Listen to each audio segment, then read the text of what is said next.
5 mental traps that successful people never fall for, according to psychologists. Emotional reasoning.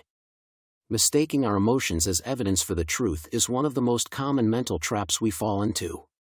Example: I feel like my ideas are worthless, therefore I shouldn't share them in this meeting. To combat emotional reasoning, cognitive therapists suggest asking yourself questions like, what are the facts that support my emotionally based determination? Or, is it possible that my feelings are clouded by some bias that ought to be reevaluated? When you stop transforming your feelings into truths, you gain the logic and clarity that will allow you to make smarter decisions. Blaming. We engage in blaming when we hold others accountable for our own actions and feelings. Example: on your way out to work, your cat escaped through the door. Great, you say. Now I'm going to be late, and it's the cat's fault. We often blame others because it helps us preserve our sense of self-esteem by avoiding awareness of our own flaws or failings, according to Susan Whitbourne, a professor emerita of psychological and brain sciences at the University of Massachusetts Amherst. But failing to take responsibility for the consequences of your own behavior means you're not learning from your mistakes. And being able to grow through your experiences, especially the unpleasant ones, is crucial to success. Playing the blame game is irrational, and it stigmatizes the other party, says Gustavo Rossetti, author of Stretch Your Mind. He suggests that practicing empathy can help you quit the habit of blaming.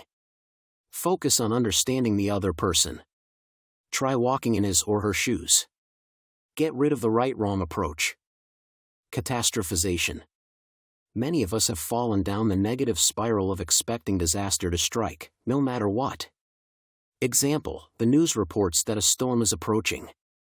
You start to imagine all the bad things that can happen. What if my house gets destroyed?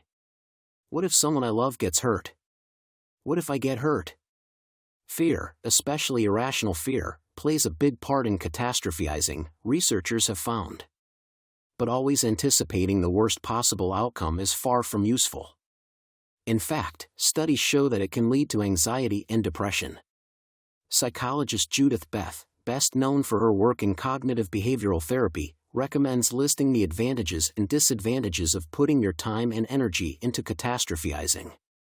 Or, she says, it may help to play devil's advocate and list all the best case, or even okay case, scenarios. You may find yourself in a calmer, less anxious, and clearer state of mind. Fallacy of fairness. In the fallacy of fairness, a person believes that every situation should be determined by what is fair. Example: you're bitter that your colleague got a promotion, and you didn't. You complain to yourself that it isn't fair. She rarely shows up to work on time and I probably work much harder than her. But guess what? As you've probably been told several times as a child, life isn't always fair. When engaged in the fallacy of fairness, you're more likely to wind up feeling angry, resentful, or hopeless. Psychology professors at Brigham Young University, Idaho suggest that stating your feelings as preferences can help change the way you feel about a situation.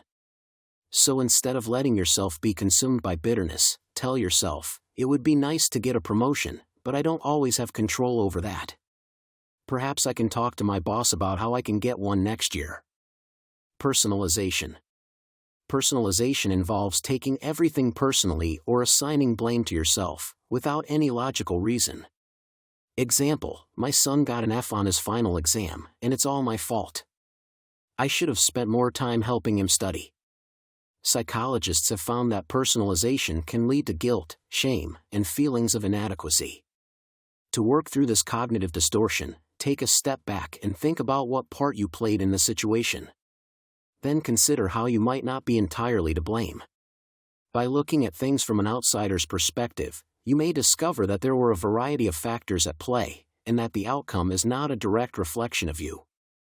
Anna Borges is a writer, podcast host, mental health advocate, and senior health editor for Self. Previously, she was a senior health and wellness writer at BuzzFeed. Her work has appeared in BuzzFeed, Cosmopolitan, The Outline, Self, and more. The More or Less Definitive Guide to Self-Care is her first book.